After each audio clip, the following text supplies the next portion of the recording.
Bismillahirrahmanirrahim. Assalamualaikum warahmatullahi wabarakatuh. Innal hamdalillah nahmaduhu wa nasta'inuhu wa nastaghfiruh wa natubu ilayh wa na'udzu billahi min shururi anfusina wa min sayyiati a'malina. Man yahdihillahu fala mudilla lahu wa man yudlil fala hadiya lahu. Wa asyhadu an la ilaha illallah wa la syarika lahu wa asyhadu anna Muhammadan abduhu wa rasuluhu alladzi la nabiyya ba'dahu. Allahumma salli wa sallim wa barik ala nabiyyina Muhammad wa ala alihi wa ashabihi wa man sara ala ila yaumiddin, amma ba'd. Hadirin jamaah pengajian pagi yang dirahmati Allah, puji dan syukur kita panjatkan kehadirat Allah atas karunia Allah berikan pada kita di pagi hari ini. Salam semoga tetap dilimpahkan pada Nabi kita Muhammad sallallahu alaihi wasallam, pada keluarga beliau, sahabat beliau, serta orang-orang yang telah mengikuti jalan di zaman kiamat. Mohon maaf kalau jika pas kurang sehat gitu ya. Dari keliling ke kakek-kakek kami dari Lamongan, Tuban, Lamongan, Gresik, Surabaya, Sidoarjo, Mojokerto, sampai ke Malang, sendirian nyopir tanda, tak ada gantinya. Ya, jadi maraton ya, kurang tidur, kurang makan. Sampai rumah harus ngantar istri ke Malang kemarin, jatuh pak kemarin, alhamdulillah sudah sehat kembali ya.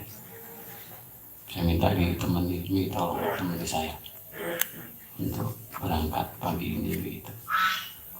Alhamdulillah itu Wali Songo itu kakek saya semuanya, Pak. Saya datangi semuanya. Kami doakan beliau, terutama Sunan Giri, kakek kami. Pada kajian ini kita akan sampaikan tentang amalan ringan, ya sebenarnya ringan, tapi cukup berat juga sih, yang dijamin diangkat derajat Allah Subhanahu wa taala.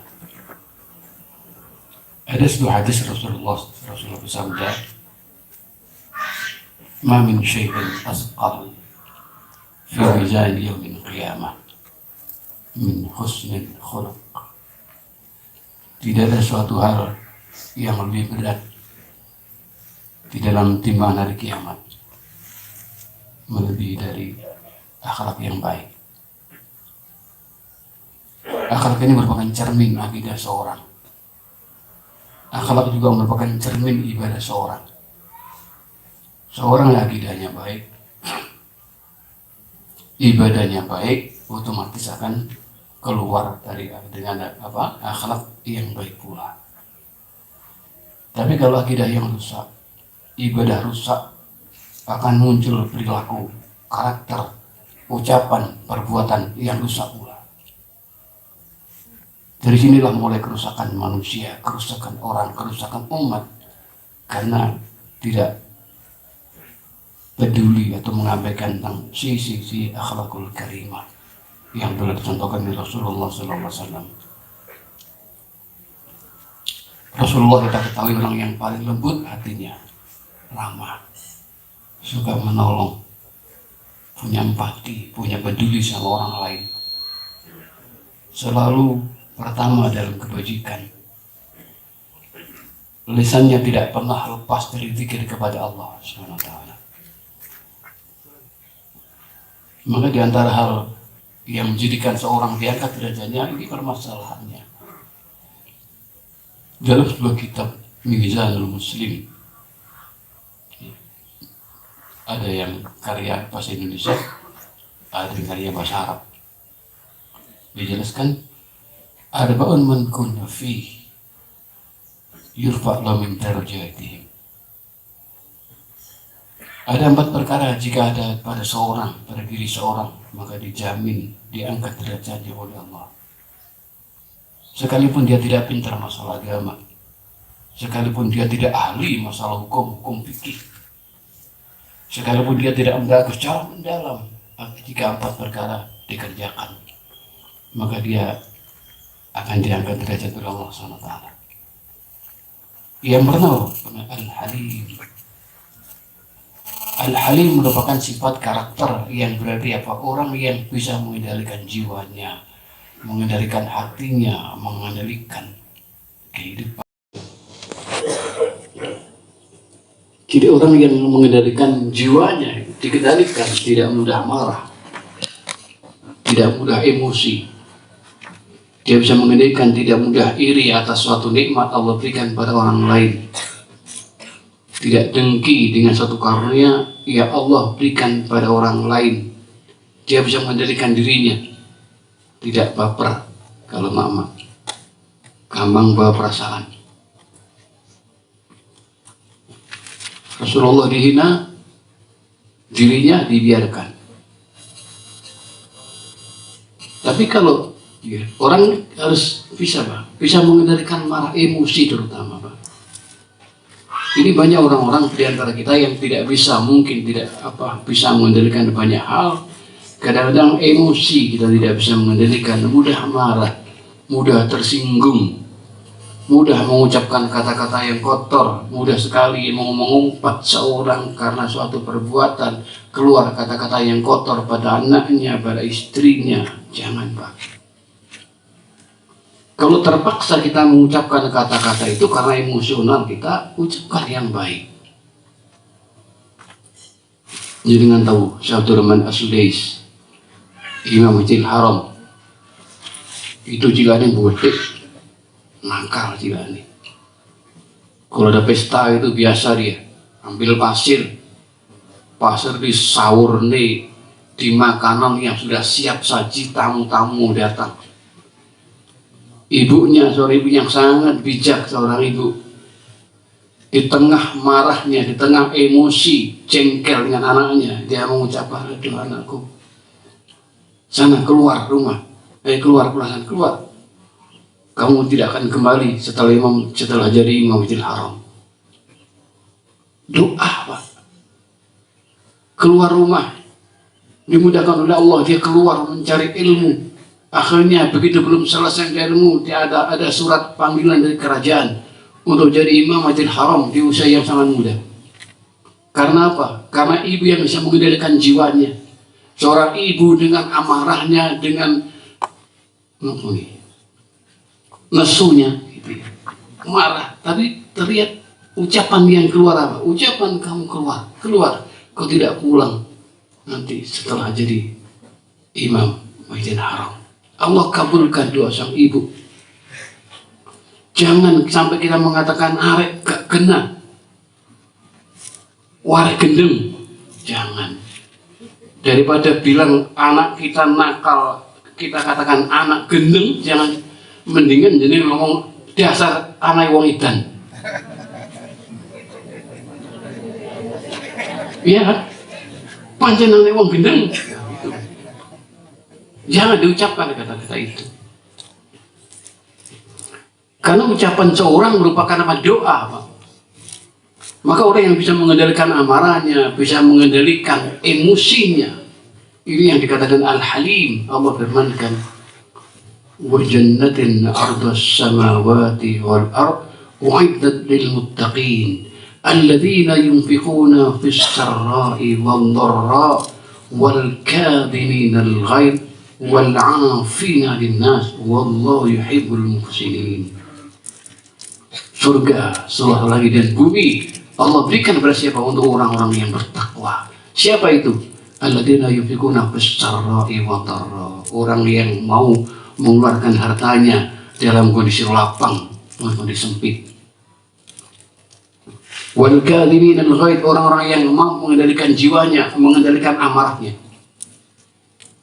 Makanya orang-orang yang bisa mengendalikan amarahnya dimudahkan oleh Allah, diangkat derajat dia.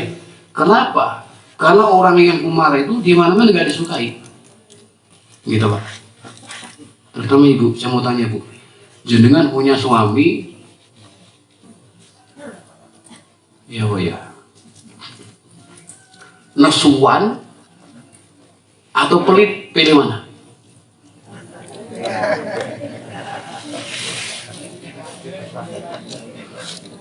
pelit tapi gak nesuan.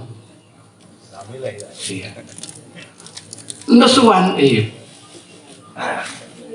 apa ya? Nggak milih semua ibu. Tapi saya dialog dengan banyak emak-emak itu, kesimpulan saya begini. Jadi seorang ibu-ibu itu Pak, kesimpulan saya setelah saya dialog banyak orang, seorang ibu itu tahan Pak, suaminya punya penghasilan yang pas-pasan, tidak dikarunia banyak karunia, nggak diberikan macam-macam, itu uang itu tuh rela, asalkan jangan kasar ibu. Kasar, nesuan, pelit bisa. Jadi nggak nyaman. Maka orang yang pemarah, orang yang pelit di mana-mana nggak disukai sama orang. Orang yang pemarah di mana-mana dibenci sama orang. Orang yang pelit di mana-mana nggak suka sama orang. Termasuk orang pelit sendiri tidak suka sama orang yang pelit. Sama halnya. Maka orang yang pemarah itu juga tidak suka dengan orang yang suka marah. Kenapa begitu? Karena orang itu ketika sudah marah, maka mudah baginya dikuasai oleh syaitan. Inna syaitana yal'abu min bani Adam kama yal'abu al-waladu al-qurrata. Syaitan akan memainkan manusia dengan marahnya seperti anak kecil main bola, dipermainkan oleh setan dengan sangat mudah. Maka orang yang marah adalah orang yang hilang logikanya, hilang akal sehatnya. Banyak hal yang perkara-perkara yang tidak dikerjakan sama dia, nekat dia sudah. Begitu Pak, orang kalau sudah marah wajahnya berubah, wajahnya kemerahan, matanya menjadi melotot. Orang yang memandang orang yang marah tidak nyaman. Itu tampilan orang-orang yang marah, tidak nyaman dipandang oleh mata. Di samping sering sekali orang-orang yang marah berbuat sesuatu di luar nalar yang sehat. Masa ada orang marah PT Angren digepuk, Allah, kucing Pak dihantam. Apa salahnya kucing? Apa salahnya PT Angren? Apa salahnya anak? Apa salahnya istri? Maka orang yang mudah marah adalah orang yang mudah dikendalikan syaitan. Kalau sudah begitu mudah dikendalikan oleh syaitan, maka dalam kondisi sadar pun syaitan juga sangat mudah mengendalikan dia untuk mengerjakan perkara-perkara yang dilarang oleh Allah. Bapak ingat, orang ketika sudah marah Pak, maka organ tubuhnya akan melemah semuanya. Kita boleh marah, memang marah itu tidak disukai, tapi kita diperbolehkan, bahkan diwajibkan marah dalam beberapa hal. Yang pertama, kita wajib marah kalau agama kita dihina. Wajib marah kita. Kita wajib marah kalau Rasulullah dihina. Kita wajib marah kalau Islam dihina. Kita wajib marah kalau para ulama dihina. Marah harus, wajib, tidak marah dosa dia. Kalau ada orang agama dihina, Islam dihina, Rasulullah dihina, Alkitab suci dihina oleh umat, oleh orang lain, sementara kita diam, tidak punya rasa marah, tidak bangkit marahnya, ketahuilah orang semacam ini sudah terlalu banyak dosanya kepada Allah, sehingga Allah matikan lagi cemburu dalam hati dia. Agama kalau dihina Pak, nyawa taruhannya Pak, tarung siap kami itu. Jangan tak memberikan motivasi, jangan takut dengan umur Pak. Marah kita karena Allah, Allah itu kan malaikat menjaga, menolong orang-orang beriman karena marahnya benar. Itu lah marahnya benar. Tapi kalau marah kita cuma dina sama orang, tua tambah elek. Marah, jangan marah Pak. Hal semacam itu, maka setiap ucapan-ucapan yang masuk ke kita, lewat mata kita, lewat telinga kita, ucapan kotorkah, kita dihina sama orang kah, dicaci maki sama orang, dijelek-jelekan perilaku kita sama orang lain, itu tidak masalah. Kenapa? Karena kita semuanya orang-orang yang jelek semuanya. Imam Syafi'i rahimahullah dilapori oleh seorang muridnya, ya Imam, kau tahu tidak, dicaci maki oleh banyak orang. Saya tidak rela. Apa kata beliau, Pak? Imam Syafi'i dihina, dicaci maki sama orang lain. Orang sebaik itu dicaci maki. Dia katakan, wa qila anna Allah dzu waladin wa anna Muhammad Rasulullah khairul anam sahirun wa syairun majnun fa kaifa ana. Dia menghina saya ya, mencaci maki saya ya, kata Imam Syafi'i. Wa qila anna Allah dzu waladin, ketika sementara dikatakan, mereka mengatakan manusia mengatakan apa? Mengatakan Allah aja punya anak, Allah jadi hina, katanya Allah punya anak. Wa qila anna Allah dzu waladin, katanya Allah itu punya anak. Wa anna Muhammad Rasulullah khairul anam, Rasulullah orang yang terbaik, makhluk yang termulia, dikatakan apa? Sahirun wa syairun majnun. Nah, sementara Nabi dikatakan seorang tukang sihir dan penyair yang gila. Fa kaifa ana, bagaimana aku? Aku lebih layak dihina, lebih layak dicaci maki. Allah saja diolah-olah sama manusia, Rasulullah saja diolah-olah sama manusia, lebih saya, enggak masalah. Memang aku pantas diolah begitu, Pak. Dada kita lapang, nyaman hidup. Jangan mudah membalas olokan dengan cacian. Kenapa? Karena setiap olokan yang masuk ke telinga kita, kita mendengarkan, kita mengetahuinya, kita rela, kita ikhlas memberikan maaf pada dia, maka Allah telah menghapuskan dosa kita. Kalau nggak begitu, maka kebaikan orang yang mencaci maki diambil oleh Allah, diberikan kepada kita. Kalau nggak cukup masih mencaci maki terus, maka dosa kita diambil oleh Allah, diberikan kepada orang yang suka mencaci maki kita. Enak kan, Pak?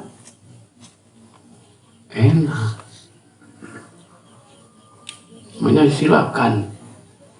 Saya sampaikan ceramah di mana-mana, pesan saya tentang penyakit, Pak. Ibu, tentang penyakit. Setiap orang pasti sakit, Pak. Saya sekarang sedang sakit. Alhamdulillah sudah agak membaik. Tadi mau istirahat total ya. Baru beberapa hari nggak istirahat sama sekali.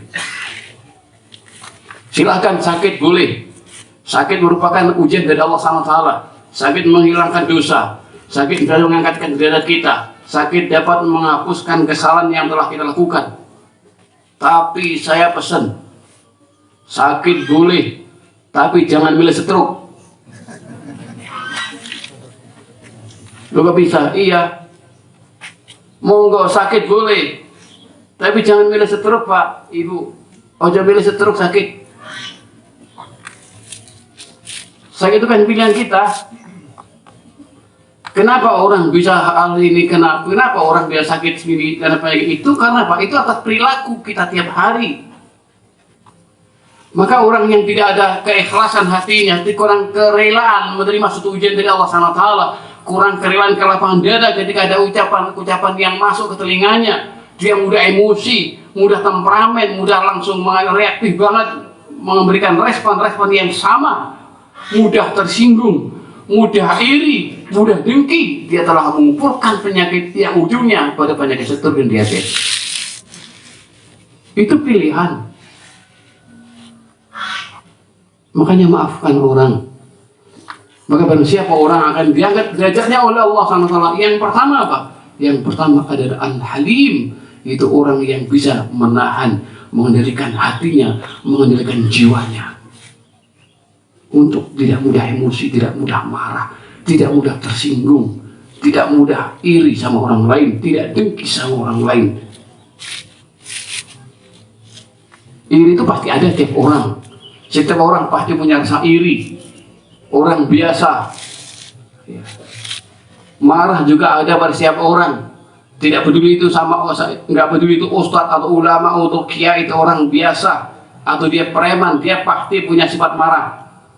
Tidak ada orang tidak punya marah. Sekarang ada nggak Pak ustadz yang mudah marah? Bapak pernah nggak tahu ustadz yang mudah marah, Pak? Ada kan? Orang yang pakai serban ungu kan?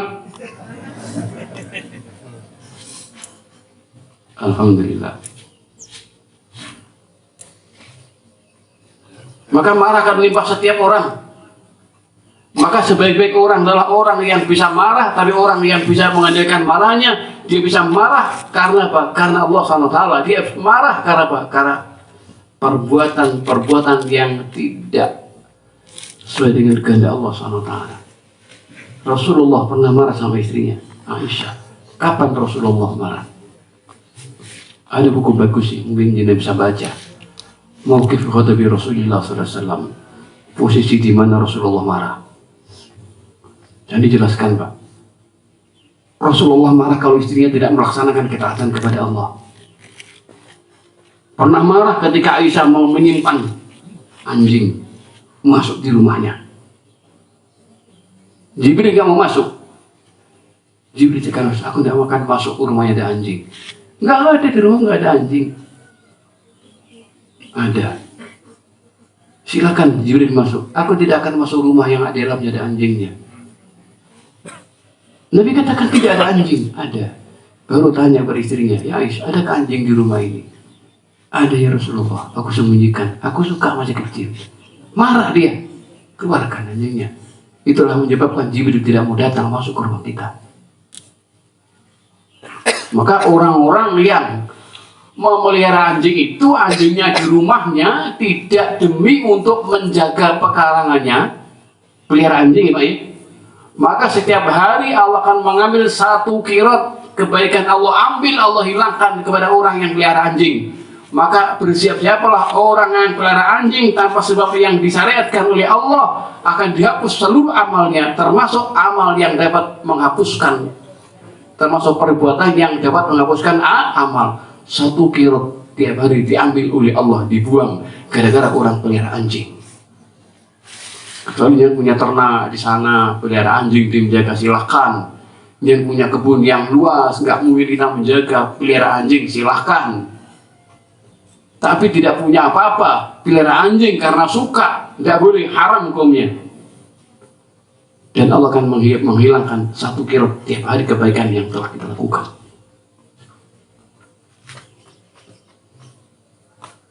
Bapak tahu nggak ya? Berapa banyak seorang muslim yang pelihara anjing? Insya Allah kita nggak akan terjadi semacam itu. Mending pelihara wedus. Enak Pak. Bapak tahu nggak rahasianya keberkah itu? Suatu ketika Ali bin Abi Thalib tanya oleh sahabat dia, ya Amirul Mukminin, apa sih keberkahan itu? Tolong jelaskan kepada kami. Ditanya keberkahan Ali bin Abi Thalib, karena wajah. Dia katakan, kamu tahu nggak anjing dan kambing? Iya tahu. Anjing dengan kambing kalau beranak banyak mana Pak? Banyak anjing. Anjing itu kalau mana berul 6, 8, kadang 11 sekali beranak. Kambing cuma berapa? 1, maksimal 2. Yang disembelih dibunuh tiap hari banyak mana Pak? Kambing dengan anjing yang disembelih tiap hari banyak mana? Jumlah kambing dengan jumlah anjing banyak mana? Kenapa banyak kambing? Karena namanya berkah. Berkah itu barang yang baik dikembangkan oleh Allah SWT. Beranak nggak banyak, tapi setiap hari berapa juta kambing disembelih.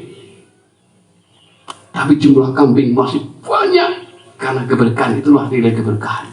Kenapa anjing yang anaknya banyak tidak berkah? Tahu rahasianya Pak? Anjing itu Bapak Ibu yang dirahmati Allah. Tahu kambingnya? Kambing itu kalau sudah masuk menjelang matahari tenggelam, dia masuk kandangnya, masuk rumah. Kita lepaskan. Menjelang maghrib dia pulang. Istirahat. Nanti malam dia bangun. Bangun malam. Jam 2, jam 3 dia pasti bangun Pak, kambing itu. Bapak nggak percaya, lihat kambingnya.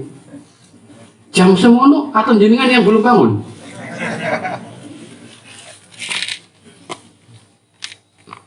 Tapi anjing itu kalau malam ngerapiak, ngeluyur ke sana man. Jam sekian waktu subuh tidur dia. Allah hilangkan keberkahan kepada orang-orang yang tidak pernah membiarkan malamnya, yang menjadikan siang hanya untuk tidur, siang jam sekian tidur jam. Allah hilangkan keberkahannya. Makanya Rasulullah melarang kita tidur setelah sholat subuh dan setelah sholat asar. Itu bagian daripada keberkahan hidup. Yang pertama itu Al-Halim. Itu orang-orang yang bisa mengendalikan jiwanya, bisa mengendalikan amarahnya, dijamin Allah akan angkat derajat dia. Yurfa'u min darajatihi, diangkat derajat oleh Allah Subhanahu wa taala. Pertama Al-Halim, itu orang-orang yang bisa mengendalikan dirinya. Mengendalikan dari iri dan dengki. Iri, dengki adalah penyakit yang sangat besar. Kenapa orang kita iri? Kenapa kita iri sama orang yang Allah berikan nikmat kepada dia? Tidak perlulah sama sekali. Memang iri itu pasti ada dalam setiap orang. Ustadz pun juga punya iri, Pak. Ulama irinya sangat besar. Irinya para ulama, para ustadz irinya sangat besar, melebihi irinya orang biasa. Cuma bedanya apa? Bedanya kalau orang biasa iri, dampaknya tidak seberapa. Tapi kalau ada seorang ustadz yang iri, ulama yang iri, dampak keburukannya sangat besar. Karena apa? Dia bisa menutup, dia membungkus irinya dengan dalil yang menyebabkan masyarakat membenci orang lain, membenci ulama lain karena kedengkian, karena iri yang ditutupi dengan dalil oleh seorang ulama. Ini irinya ulama sangat berbahaya sekali. Makanya iri ini adalah ibarat ya. Maka orang yang punya iri, tidak mau mengendalikan, tidak mau membuang irinya, itu seperti orang yang minum racun tiap hari, tapi dia berharap orang lain yang mati. Dia yang minum racun tiap hari dengan irinya, dengan dengkinya, tapi berharap orang lain yang segera mati. Dan orang lain tidak akan pernah sakit, kecuali dialah orang yang akan jatuh duluan dengan irinya. Hadirin jazakumullah. Orang kalau sudah marah itu tidak begitu ya Pak, sangat jelek.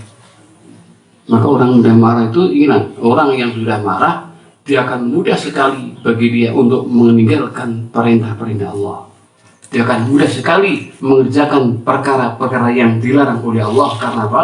Karena setan mudah mempermainkan dia di dalam kondisi biasa, lebih kondisi marah. Maka dengan begitu, maka orang yang mudah marah akan direndahkan derajatnya oleh Allah SWT. Dan lihat, mungkin kita yang pernah sekolah dulu, jadi nilai betul Pak, guru sing nongosuan pasti diingat. Lebih-lebih anak Pak, anak itu akan melihat siapa bapaknya, siapa ibunya, bagaimana tingkat emosional orang tuanya. Jangan mudah marah sama anak, Bapak Ibu. Anak itu merekam seluruh peristiwa yang terjadi pada orang tuanya. Bagaimana orang tuanya mencaci maki dia, menyamblek dia. Itu terekam betul. Jangan sampai masuk kotak bawah sadarnya anak yang menyebabkan ada kebencian tanpa sebab. Itu yang sering kami sampaikan. Tentang apa? Perlunya seorang ibu bapak perhatian sama anaknya ketika membangunkan dari tidurnya terutama. Ibu bapak jangan bangun anak dengan rasa terkejut, jangan dioyok-oyok, kur-kur, jangan. Coba ibu kok jangan. Kalau anak tidur kita bangunkan, kita peluk pelan-pelan. Anakku bangun sayang, begitu. Dipeluk, dirangkul begini Pak, dibangunkan. Begini, dipeluk, dibangunkan, dilus-lus ini kepala bagian belakang, ini limbing brain, otak limbingnya dipegang, jadikan ya Allah, jadikan aku segera hafal Quran. Mudah baginya menghafalkan Quran Karim. Ya Allah, jadikan anakku anak yang soleh dan solehah. Begitu Pak, pelan-pelan, anak bangun ya. Begitu diciumin anaknya. Anak tidak ada rasa cemas, tidak ada rasa jengkel, karena kita tidak tahu. Anak tadi malam tidur jam berapa kita nggak tahu, tapi kalau tanpa kita mengetahuinya, kita bangun anak, kita langsung kita pegang kakinya, anak marah, nggak mau, karena kemarahan dia itu akan masuk tanpa bapak sadar. Makanya kalau ketemu bapaknya, hawanya marah kok. Kalau ketemu ibunya marah terus tanpa sebab. Kenapa? Masuk kekecewaan, marah, jengkel, kotak bawah sadar dia. Menyebabkan anak gak patuh sama orang tuanya. Itu cara bangunkan anak. Lebih-lebih bangunkan istri. Begitu Pak. Jenengan jangan mikir tua, walaupun sudah tua baru mesra. Mesra itu harus. Ojo karena tua kita nggak punya kemesraan, jangan. Malu sama cucu, jangan malu untuk berbuat baik sama istri kita. Coba lapaknya yang sudah sepuh kalau bangun istrinya begitu. Bu, bangun ya bu. Dipeluk istrinya, bangun sayang. Begitu dipeluk. Akut. Pak, mau sok bucu dinesani terus gitu loh. Istri itu diajak, kalau ke pesta diajak, kalau ke mall ya diajak Pak. Mau sok bucu dijak takziah terus. Ya janganlah. Paling mesra ibu bapak sama istrinya. Salah satu benteng yang kokoh masuk setan ke rumah tangga itu karena tidak ada kemesraan Pak. Saya sering ngecek di para lelembut, bangsa jin itu yang kita cari dialog Bu. Dengan jin yang sering dialog kita. Saya tanya, cuma ngecek, bukan tanya membenarkan ucapan dia, tidak. Saya tanya, hai jin, kamu sudah masuk Islam? Allah memberikan hidayah kepada kamu. Saya mau tanya, siapa sebenarnya dulu orang yang paling susah kau ganggu itu siapa? Apa kata dia? Mengejutkan Pak. Pertama, itu orang yang menjaga 5 waktunya di masjid. Itu betul. Maka orang yang menjaga sholat wajibnya 5 waktu di masjid, masjid Allah, akan Allah berikan benteng yang kokoh. Tidak mudah bagi setan menguasai dia. Tidak mudah bagi setan akan masuk ke tubuh dia. Kedua siapa? Kedua seorang rumah tangga yang tidak pernah cekcok, ada kemesraan, ada ikatan yang kuat rasa cintanya. Setan mengganggu rumah itu nggak bisa Pak, susah. Kalau nggak begitu Pak, setan mudah masuk.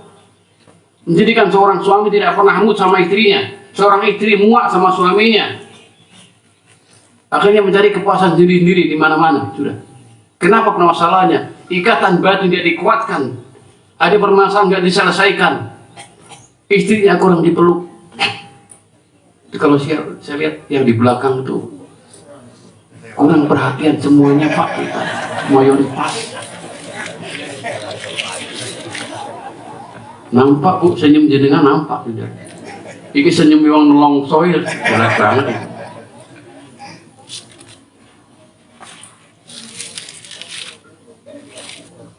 Yuk, jaga diri Pak. Yuk siap, mesra sama anak sama istri. Jadikan rumah tangga kita teladan bagi tetangga kita masing-masing. Lebih niat juga ikut di pengajian, ikut masjid taklim, harus banyak perbedaan, harus lebih mesra sama istrinya, sama keluarganya, harus lebih harmonis dibanding orang-orang tidak pernah ikut taklim, harus memberikan teladan. Maka orang-orang ikut taklim harus jadikan teladan rumah tangganya sebagai teladan orang masyarakat sekitarnya, minimal di RT-nya, minimal. Yang kedua Pak, yang pertama adalah Al-Halim, yang kedua Al-Karim. Maka orang Allah derajatnya adalah orang yang karim, orang yang dermawan, nggak pelit. Alladzina yunfikuna fis sarra'i wad dharra, orang-orang yang mau menginfakkan rezekinya baik kondisi lapang maupun kondisi sempit. Harta itu apa sih Pak? Titipan dari Allah, semuanya titipan dari Allah Subhanahu wa taala. Rasulullah ketika meninggal tidak meninggalkan apapun kecuali satu pedang dia sama baju perangnya, rompi perang. Selain itu nggak ada yang diwariskan oleh Rasulullah SAW. Kenapa sampai mati Nabi tidak mewakafkan atau tidak menghibahkan pedangnya sama baju perangnya? Itu suatu alamat, suatu tanda agar kita tidak pernah lalai, agar siap selalu, karena musuh-musuh Allah akan datang dengan tiba-tiba untuk menghancurkan umat Islam. Orang Islam itu orang-orang berani Pak. Kita walaupun tua, kita ini muda, walaupun apapun, selama kita orang-orang beriman kepada Allah, kita jadi orang yang berani menegakkan kebenaran, berani menyampaikan perkara-perkara yang ma'ruf. Gampangannya orang Islam itu orang yang zaman dahulu, Pak. Ini sekarang kita nggak seberapa, Ibu. Kalau kita melihat perjuangannya para wali songo dulu, ya, mohon maaf ya Pak, saya bicara wali songo. Kakek-kakek Sunan Giri itu Pak, itu pernah menjadi Raja Majapahit 40 hari lamanya, 46 hari. Dia seorang Sunan yang ahli bertarung betul dia, ahli bela diri, ahli main senjata. Sunan Giri, sampai murid-muridnya sampai sekarang, Sunan Giri Sunan tidak pernah ada kompromi dengan kebatilan. Sunan Giri Sunan yang tidak mau ajaran Islam diaduk dengan ajaran Jawa, tidak boleh sama dia. Berselisih dengan Sunan Kalijogo waktu itu. Tapi bisa dilihat bagaimana dampaknya. Maka para murid Sunan Giri sampai sekarang, ya, murid-muridnya, keluarga-keluarga yang Sunan Giri sampai sekarang, keluarga yang masih istiqomah menegakkan sunnah Rasulullah SAW dan tidak mau dicampurkan antara Islam yang murni dengan adat yang tidak sesuai dengan ajaran agama Islam. Kalau Sunan Kalijogo kan nggak begitu. Damai seperti apa? Lihat Amangkurat I. Pernah baca Sultan Agung, Bu? Sultan Agung Anyokokrosumo itu namanya Raden Mas Rangsang. Sultan Agung punya anak 2, punya istri 2. Karena kerajaan Sultan Agung Mataram itu dulu wajib, istrinya 2 wajib. Ada Ratu Kulon, Ratu Etan. Ratu Kulon namanya Ratu Tinumpak, punya anak 1 namanya Raden Mas Syahwaurat atau Pangeran Alit atau Pangeran Pekik. Ratu Etan, Ratu Batang punya anak namanya Raden Saidin. Yang jadi raja mestinya adalah putra Ratu Kulon. Yang dari putri Kulon ini, Ratu Kulon. Tapi yang jadi malah Ratu Etan, Raden Saidin dengan gelar Amangkurat I. Nah, kalau POC dia domba. Amangkurat I sudah menghilangkan Islamnya, bahkan kejawennya tulen. Maka pernah Amangkurat I, Raden Saidin membunuh 600.000 umat Islam. Dibunuh sama dia, diperangi sama dia. Ini dari kakek saya sebenarnya, Amangkurat I. Amangkurat I punya anak, istri 2 juga. Punya anak Amangkurat II, dari istri Kulon Amangkurat II, dari istri Wetan punya anak Raden Mas,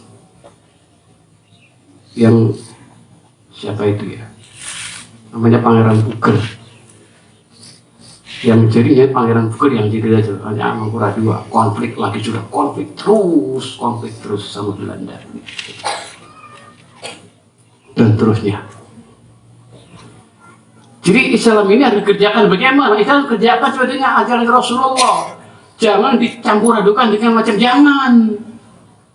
Ini ajaran Sunan Giri. Maka perjuangan orang-orang Sunan Giri sampai sekarang sangat teguh dan masa Belanda, penjajah Belanda. Kita tahu Adipati Yunus. Siapa dia? Adalah murid Sunan Giri semuanya yang gigih melawan Belanda. Sementara orang-orang yang telah mencampurkan Islam dengan kejawennya jadi anti Belanda, hanya orang-orang istiqomah, konsisten dalam sunnah Rasulullah yang lurus agamanya, tetap menjadi pejuang-pejuang agama Allah sampai sekarang. Mudah-mudahan saya masuk yang itu. Kita semuanya masuk yang lurus semuanya. Amin. Untuk Pak, pun khawatir, kalau pas orang dan kulo yang pimpin. Parang kursowo. Ya kalau iblis, setan, hawa nafsu kita. Ya, kedua Al-Karim itu orang-orang yang dermawan. Alladzina yunfikuna fis sarra wad dharra. Orang-orang mengeluarkan hartanya dalam kondisi lapang maupun kondisi sempitnya. Ketika kaya dia suka berderma, ketika miskin pun berderma. Ingat Bapak Ibu rahmati Allah, nilai bukan jaminan diterima oleh Allah, enggak. Suatu ketika ada seorang infak kepada Rasulullah, ya Rasulullah saya infak dengan 1000 dirham. Diterima oleh Rasulullah. Enggak berapa lama Rasulullah orang ini pergi Pak, ada orang datang kepada beliau, ya Rasulullah saya infak 1 dirham. Apa kata Rasulullah? Subhanallah, dirhamun wahidun aksar min alfu dirham. Subhanallah, 1 dirham lebih banyak dari 1000 dirham, kata Nabi Pak. Subhanallah, 1 dirham ini lebih banyak dari 1000 dirham. Fakaifa yakunu dzalika ya Rasulullah? Bagaimana tadi semacam itu ya Rasulullah? Seorang sahabat bertanya. Adapun orang yang infak 1000 dirham itu hartanya masih banyak yang tersisa. Adapun orang yang 1 dirham cuma itu yang ia miliki, diberikan untuk Allah dan Rasulnya. Maka 1 dirham lebih banyak daripada 1000 dirham. Bapak Ibu jangan kecil hati dengan uang 1000 rupiah, 2000 rupiah diinfakkan ke jalan agama Allah, disisihkan karena itulah harta yang telah menyelamatkan kita Pak. Itulah yang akan menjadikan kita mudah dan menjadikan bisa kartul maut. Itu yang menjadikan kita nanti mudah hisabnya oleh Allah SWT. Itu menjadikan ringan siksa-siksa Allah berikan karena banyak harta yang kita keluarkan, berapapun nilai keluarnya. Cuma ya jorongnya pula. Kenapa kok nggak boleh 2000 Pak? Bapak kalau ke pasar ada toilet bayar berapa Pak? Pinter Pak? Orangnya mungkin bilang Pak, masa teling suarga pada orang toilet Pak? Masa kita minta surga Allah sama dengan ke toilet 2000? Ya janganlah. Maka orang-orang yang karim adalah orang yang dermawan nih Pak, orang yang diangkat derajatnya oleh Allah. Kenapa? Harta itu kalau ditaruh di tangan kita mudah mengeluarkan, tapi kalau kita gandoli hati kita Pak, nggak selesai mengeluarkan akan semakin berat. Kenapa? Kita merasakan kita capek itu. Ingatlah, harta titipan Allah SWT, kita jadi orang yang kaya hanya sekitar Allah titipkan sementara. Kita punya harta yang banyak, punya tanah yang luas di mana-mana, itu hanya sementara, dinikmati sebentar. Besok pindah tangan karena itu kita semuanya. Kita hanya orang yang numpang lewat. Rumah yang kita bangun sekarang, besok kita mati siapa, milik siapa? Dia milik anak kita. Anak kita mati siapa? Cucu kita. Cuma lewat saja kita ini. Semuanya begitu. Tanah yang kita luas, milik kita, milik siapa? Nanti anak kita, cucu kita, atau mungkin sudah jadi milik orang lain semuanya besok. Alangkah indah kalau semuanya kita berikan kepada Allah SWT untuk Allah dan Rasulnya. Sebagai perjuangan yang abadi, nanti hari kiamat akan dimudahkan oleh Allah. Urusannya dimudahkan oleh Allah. Dosa-dosa kita diringankan oleh Allah, bahkan dihapus oleh Allah SWT. Makanya orang beriman adalah orang yang karim, orang yang dermawan, orang yang tidak pernah berat mengeluarkan apapun yang Allah berikan padanya. Kalau kita tidak punya harta, minimal kita punya tenaga, kita bantukan untuk Islam, untuk Allah. Kalau kita tidak punya tenaga, tidak punya uang, kita bisa berikan doa kita. Kita nggak bisa membangun, kita nggak bisa membantu, kita doakan semoga Allah berikan para dermawan, para donatur segera jadi pesantrennya, jadi masjidnya, begitu. Kita punya lisan, punya doa dalam kedermawanan. Salah satu syarat menjadi orang kaya Pak, yaitu dengan banyak mendoakan orang lain. Jangan berharap kita jadi orang sukses kalau kita lupa sama orang lain, kita nggak peduli sama orang lain. Doakan orang lain jadi orang-orang yang sukses. Doakan orang lain dimaafkan dosanya oleh Allah SWT. Doakan saudara kita yang di sini yang kita kenal, sering kita doakan. Itu namanya doa bidhahil ghaib, doa dengan tidak ada orangnya, adalah doa yang dikabulkan oleh Allah dan malaikat yang telah mengaminkan. Kita punya saudara, dia pernah ketemu, ya Allah, saudara saya di mana? Ya Allah, semoga Engkau berikan rahmat baginya. Panjangkan umurnya ya Allah. Cukupkan rezekinya. Sukseskan putra-putrinya. Selamatkan dari malapetaka. Jauhkan dari penyakit-penyakit yang berat ya Allah. Kita doakan Pak. Malaikat mengatakan wa anta mislul dzalik, dan kamu seperti itu. Malaikat mendoakan. Maka sering sekali orang itu kalau mendoakan orang lain, yang didoakan belum diberikan, yang mendoakan sudah diberikan dulu oleh Allah. Itu kunci-kunci sukses. Untuk apa? Banyak mendoakan karena dermawan. Lek ndongakne wong liya gak gelem. Orang lain sih wajar ini, sulit.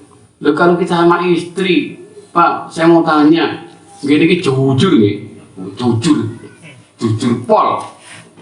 Siapa di antara jenengan yang selalu mendoakan agar istrinya tetap cantik, Pak? Sing jujur angkat tangan.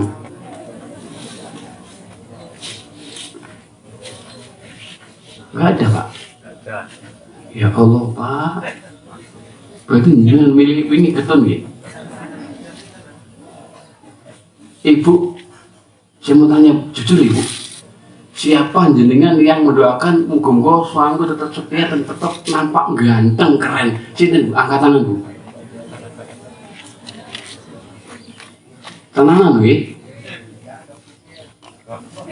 Enggak kepikir Pak.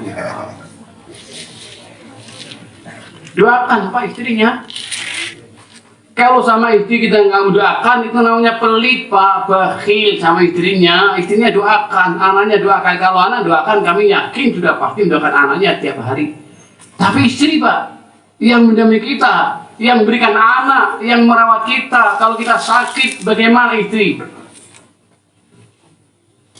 Lepas saya tuh kalau marah, mantan feeling lepas loro, sing rawat bojonan gak sidan suwe. Saya pernah kecelakaan, kepala saya pecah ini 2012 tanggal 12 bulan 12 2012 pas kelahiran saya. Kecelakaan, kepala saya pecah ini, pecah 5. Saya gagal otak, saya pikir saya mati waktu itu. Sudah gak sadar, dioperasi otak saya ini. Alhamdulillah Allah selamatkan, Allah sembuhkan. Saya mendoakan banyak orang. Saya ngeliat istri lagi ngerawat, ya Allah, saya nggak bisa apa-apa, didampingi terus. Itu kalau ingat begitu Pak, tenesu itu kasih tau. Iku lek bojoku nggak bener, misal mau itu nggak baik, itu kira-kira siraku dijendu bolak-balik. Rasa napa ya? Ini gila loro, andil ya aku sih. Ini andil ya aku, mungkin begitu. Sing pernah dijendu sirai kalau bojone angkat tangan Bu. Bu. Sing tahu dijongkrok di sirai kalau bojone angkat tangan Bu. Bapak sing tahu jendu bojone angkat tangan. Jangan Bu. Jangan Pak, nggak boleh. Ini Pak ini. Opo sih podo-podo ini, kok jangan begitulah. Si perlu lah itu. Nek mau marah, pegel sama peluk sama cium isinya sudah selesai. Itu karim. Maka seorang yang mudah mencium istrinya, seorang suami mudah mengurus itu namanya karim. Bukan hanya termasuk kedermawan dan marah enggak, tapi juga memberikan kasih sayang penuh sama istrinya, sama anaknya. Itu karimun. Diangkat derajat oleh Allah SWT. Kenapa? Ini sifat yang sangat mulia. Istrinya mudah dipeluk sama dia. Begitu Pak caranya. Sing sering mangku bojone angkat tangan Pak, jenengan. Ayo. Sing sering bojone di pangku.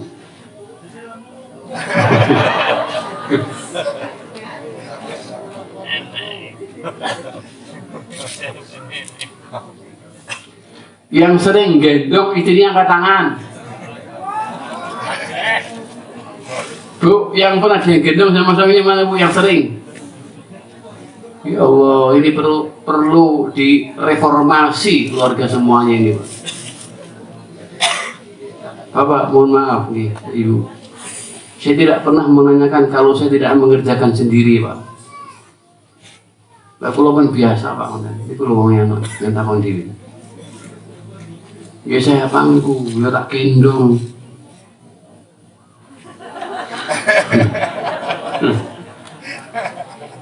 Memang begitu Pak, istrinya mau diapain? Maka termasuk salah satu berhasilnya taklim, berhasilnya pengajian ketika kita semakin mesra dengan keluarga itu berhasil Pak. Itu bagian apa? Itu akhlakul karimah. Rasulullah orang yang paling mesra sama istrinya, dicontohkan kepada kita semuanya kemesraannya seperti apa.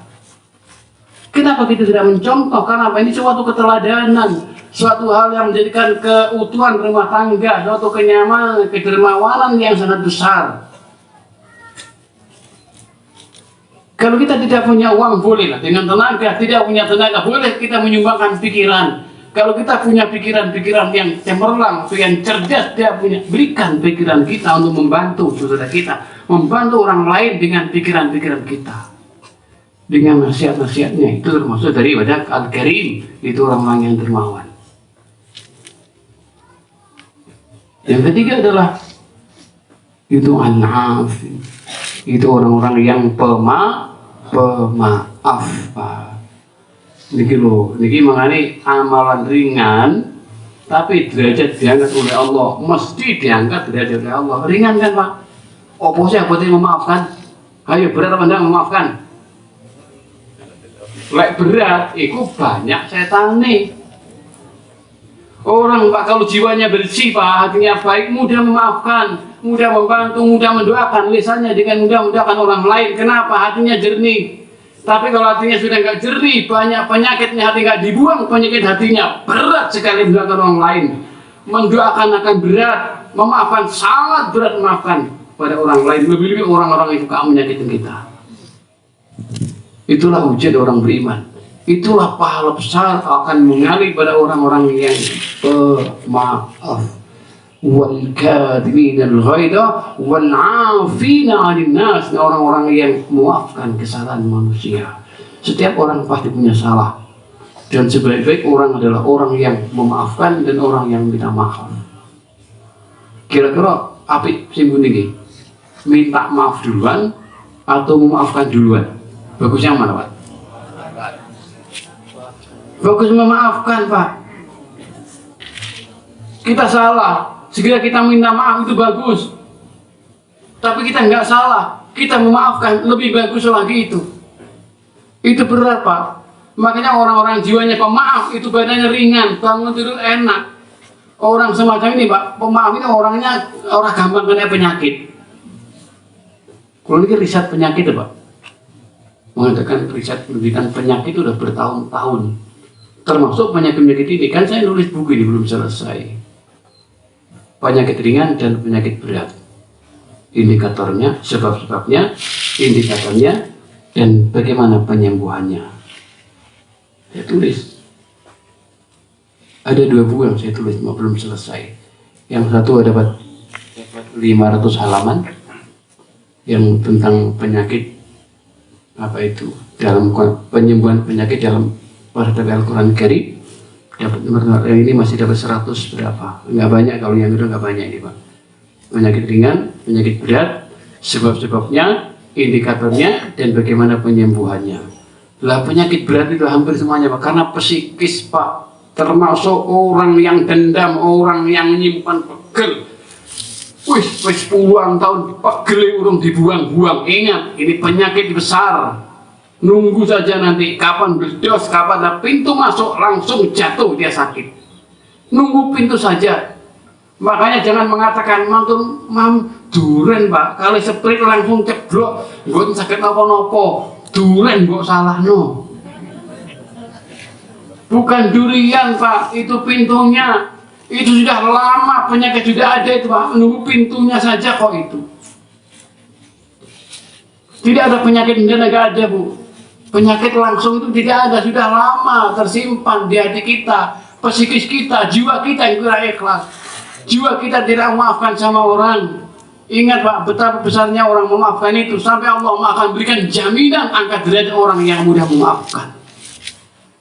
Bapak pernah dengar nggak di media sosial di New Zealand atau di Swedia, ya di New Zealand Pak, itu seorang bapak, anaknya dibunuh preman, anaknya Pak masih semata wayang dibunuh sama preman. Sampai di pengadilan semuanya pasti mengatakan oh bapaknya. Ini Pak, New Zealand Selandia Baru itu bukan negara Islam. Tapi di sana itu kalau ada orang membunuh, pembunuh ditangkap, orang tuanya dipanggil. Kalau yang dibunuh itu bapaknya, anaknya dipanggil. Kalau dibunuh anak, bapaknya dipanggil. Putusannya nunggu bapaknya. Pak, terserah sampean. Coba di sana Pak, pengadilannya begitu. Ada orang mateni anak, dipanggil ke pengadilan, sidang kenapa pembunuh begini ya, belum selesai, putusan apa? Bapaknya, Pak, putusan ini terserah kamu, terserah Anda. Kalau Anda minta hukuman mati, ini hukum mati, sama dengan Islam. Itu New Zealand, Pak. Nggak kayak hakim-hakim setan gitu. Hakim yang begitu dilarang oleh Allah, dijamin ke neraka hakim semacam itu. Berapa duit yang kamu ambil, buta mata kamu semuanya. Gak takut sama Allah. Padahal dampak dari ketidakadilan kamu, dampak kezaliman kamu, anak turun menjadi korban kezaliman kamu, para hakimnya yang durjana itu. Gak peduli aku apa ageng. Lupa sebenarnya mereka seperti nggak punya Tuhan kayaknya. Diputuskan. Akhirnya apa bapaknya? Bapaknya orang sudah sepuh di pengadilan mengatakan, saya memaafkan pembunuh anak saya. Karena saya sudah meninggal, tidak bisa hidup kembali. Untuk apa saya membuka barang? Saya berharap dia bertaubat jadi orang yang baik. Saya maafkan dia. Dimaafkan Pak, orangnya menangis, anak yang bunuh menangis Pak, nggak menyangka bapaknya memaafkan. Akhirnya Pak, dia bersadar masuk Islam karena orang tua orang Muslim. Berita ini santer ke media internasional, berapa ribu orang masuk Islam setelah itu. Dampaknya memaafkan. Media sosial akhirnya di mana-mana Pak, dibaca di Inggris, berapa banyak orang Inggris, orang Amerika, orang Denmark, orang Perancis yang baca media, membaca itu Pak, masuk Islam, berbondong-bondong masuk Islam. Karena apa? Begitu mulianya, begitu akhlak yang sangat mulia. Itu memaafkan. Lu sampean pitik diendrim, dendamu pirang-pirang tahun.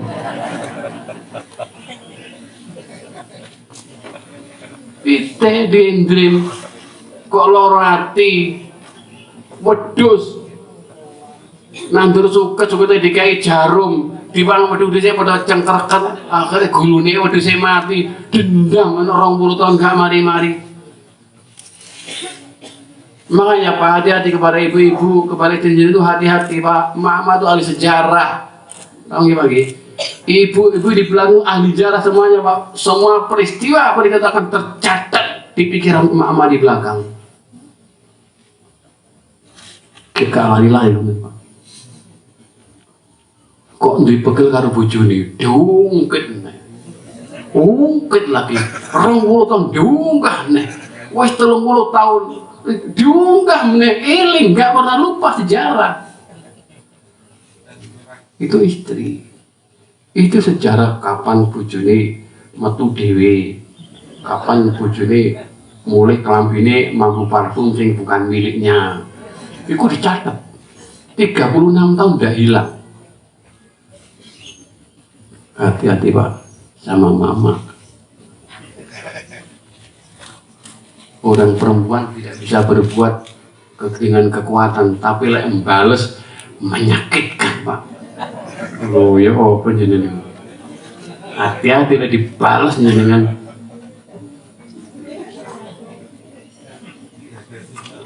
Ada seorang sudah berumah tangga Pak, 36 tahun lamanya.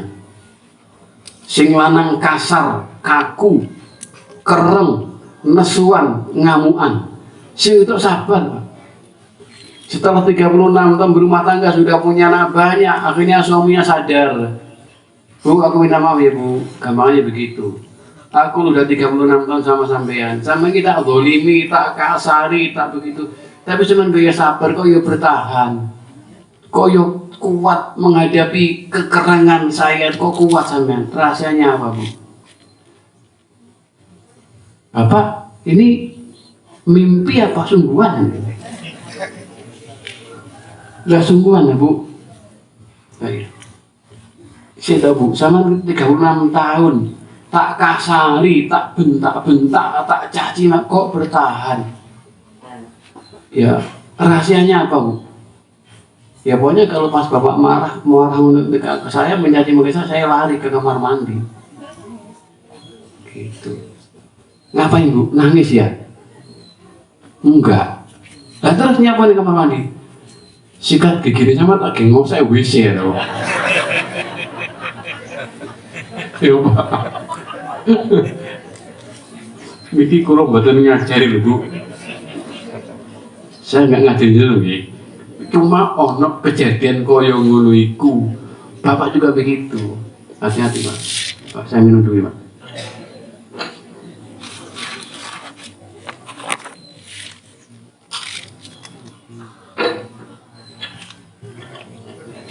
Gak ketok bales sih Pak. Tapi hati-hati, 36 tahun sikat gigi yang dipakai di ngosek WC Pak. Dendamnya itu pelampiasannya waktu itu. Bu, tolong ojo melok-melok sing orang genah. Bapak juga begitu. Ojo kasar-kasar karo bojone, jangan. Nampak nggak punya sikap balas, tapi balas Pak. Ngoten niku Pak kejadiannya mengerikan. Sadis betul nih.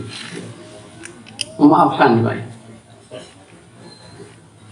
Bapak tahu nggak dulu peristiwa di Pujon seorang pembunuh Kolonel Purwanto dibunuh ya, benernya Pak, ingat Pak ya? Di mana Pak itu Pak? Di Pujon kan? JP dicemplung nih kan? Nah, Pak yang masih ingat angkat tangan peristiwa itu. Yang ingat peristiwa itu angkat tangan Pak. Berarti usianya dia di atas 50 tahun. Wes tua pastian. Saya waktu itu masih SMP ya. Tahun itu Pak. 87, SMA saya 87 kalau tamat SMA. Itu bagaimana Pak proses hukumnya Pak? Itu ditahan bertahun-tahun lamanya di penjara, nggak diproses hukum, di penjara tok, di hukuman mati baru kita kan entah selama berapa puluh tahun kemudian. Coba Pak, mestinya kalau udah diputuskan hukuman mati sudah. Di penjara berapa lama, sangat lama itu, berpuluh-puluh tahun lamanya, dieksekusi berapa tahun kemudian, berapa puluh tahun kemudian, lama, gak sama dengan New Zealand. Zealand langsung, Arab Saudi juga langsung dihukum mati, gak pernah di penjara. Arab Saudi di penjara karena proses, diproses di penjara dulu dalam sidang. Kalau sidang telah memutuskan, putusan dengan hari ini diputuskan, besok dieksekusi, itu Arab Saudi Pak. Cuma biasanya eksekusi hari Jumat di Arab Saudi itu saya sering melihat pemancungan, lihat kok saya Pak. Dia orang dipancung, jadi ini diikat. Saya pertama kali di Al Qasim tahun di wilayah Al Qasim itu waktu kami masih di Utsaimin di pasar besar Al Qasim itu. Pokoknya kalau sudah di pasar itu, di alun-alun pasar ada pasir 2 truk di sana, pasir ada itu. Besok Jumat pasti ada pemotongan. Jadi data pasir dibacakan nama ini kebangsaan Pakistan telah membunuh sekian-sekian, keputusan pengadilan memutuskan dari keluarga melakukan hukuman mati. Hukuman mati sudah, dipancung, sudah, kepalanya jatuh, diambil, dimasukkan, sudah selesai, jenazahnya dikirim ke Pakistan, ke keluarganya, selesai. Begini mateni wong sudah membunuh, sudah jelas korbannya dibunuh, malah yang dibunuh difitnah. Indonesia Pak, yang korbannya malah difitnah, itu biasa. Makanya katakan ini negara yang luar biasa Indonesia ini Pak. Tidak ada orang-orang cerdas seperti Indonesia Pak. Ini orang yang cerdasnya luar biasa. Kalau orang Indonesia nggak iso, kecerdasannya di luar nalar manusia. Kecerdasannya di atas rata-rata cerdasnya orang-orang di dunia Pak. Orang Indonesia Pak, itu orang Indonesia cerdasnya luar biasa. Pemilu Pak, belum dihitung, wajar siapa sih menang? Indonesia ya Pak. Nggak ada di dunia begitu Pak. Di Amerika butuh waktu seminggu sampai 40 hari. Indonesia Pak, urung dihitung wis seru sapa sing menang. Lek wong cerdas apa iso. Ya Allah.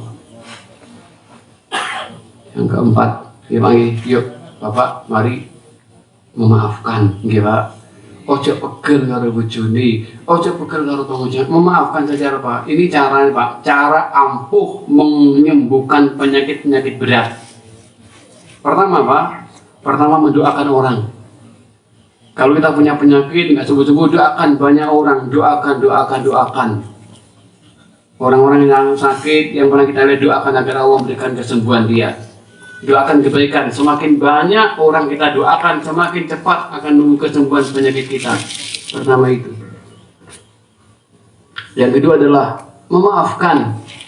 Jangan punya dendam, jangan punya marah kalau kita mau tidur. Kalau mau tidur, lepaskan semua emosional, jengkel, marah sama orang, lepaskan semuanya. Maafkan orang.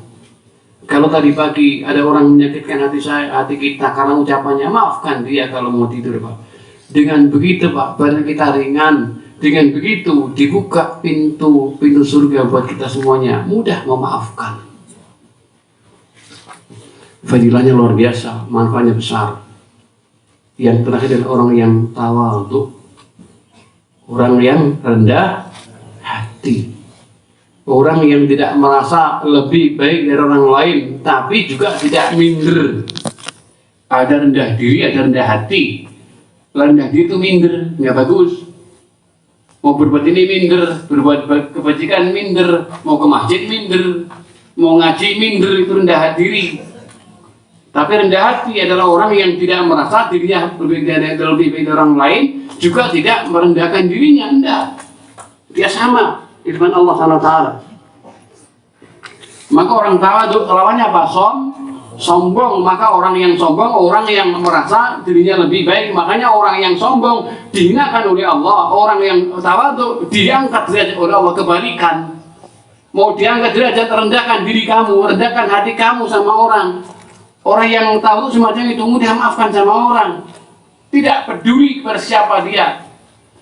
Karena apa? Tidak dijamin Pak. Kalau seorang ustadz ke surga duluan, enggak. Jangan merasa karena ustadz uang kudu moro salaman sungkem, enggak. Begitu enggak boleh Pak. Justru ketika seorang tokoh harus sering datang ke jamaahnya, sering silaturahmi kalau ada waktu, sering komunikasi.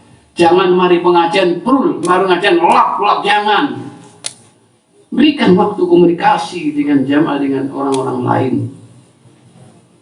Apa itu bagian yang rasa tawadhu, hilang rasa sombong Pak. Orang pintar itu kan ketiban Allah SWT. Orang kita punya harta, kita punya kecerdasan. Kalau ada orang ceramahnya enak yang dengarkan ribuan orang, itu karena Allah titipkan saja. Kalau Allah nggak berikan titipan semacam, nggak akan mungkin orang mau mendengarkan dia. Kalau ada orang ceramahnya menarik, diundang kemana, itu semata-mata karena Allah menutupi aib dia Pak. Itu. Kalau sekiranya Allah buka aibnya, tidak ada satupun orang yang mau mendengarkan ceramah dia. Tidak mau, bahkan istrinya pun tidak akan pernah mau menurutin kata-kata dia. Karena ketika Allah buka aibnya, setiap orang punya aib, cuma ditutup sama Allah. Kita punya aib ditutup sama Allah. Makanya orang yang tawadhu, orang yang mudah ditutup oleh Allah SWT. Maka orang yang sombong, orang yang direndahkan oleh Allah. Bahkan orang yang sombong adalah orang yang akan mudah dibongkar kebohongannya oleh Allah SWT.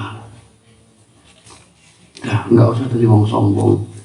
Orang sombong itu banyak penyebabnya Pak. Orang sombong karena ilmu banyak.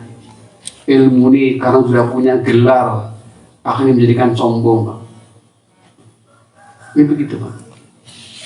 Saya dulu itu kuliah itu ngonten iku. Habis. Kurang pilih gitu. Nggih. Nggih, zaman ngomong tok, zaman beda-beda saya udah paham. Nggih, perlu perhatian. Itu nggih, saya kira begitu Pak. Jadi penyebab sombong ada 4. Pertama ilmu, kedua harta, ketiga pengikut, keempat jabatan. jabatan jadikan sombong, gelar ilmu jadikan sombong. Sering Pak, mohon maaf Pak, saya mohon maaf. Saya sering dialog dengan seorang yang punya gelar doktor, profesor. Tapi ya segitulah sudah. Kalau bukan punya level yang sama, ngomong nggak nyerima itu sombong. Yuk kita jadi orang-orang yang tawadhu, orang yang pemaaf. Jangan kita bangga dengan gelar kita. Jadilah kita orang-orang yang halim, orang bisa menahan dirinya, menahan jiwanya, gak nesuan, gak baperan, jauh dari iri dengki, dan karim itu orang yang dermawan. Semoga bermanfaat. Ingat kata-kata saya yang terakhir, sakit ada satu kepastian, orang pasti sakit. Silakan sakit, tapi jangan pilih terus. Begitu. Iya. Nanti saya jelaskan setelah ini. Saya kira begitu, mohon maaf. Assalamualaikum warahmatullahi wabarakatuh.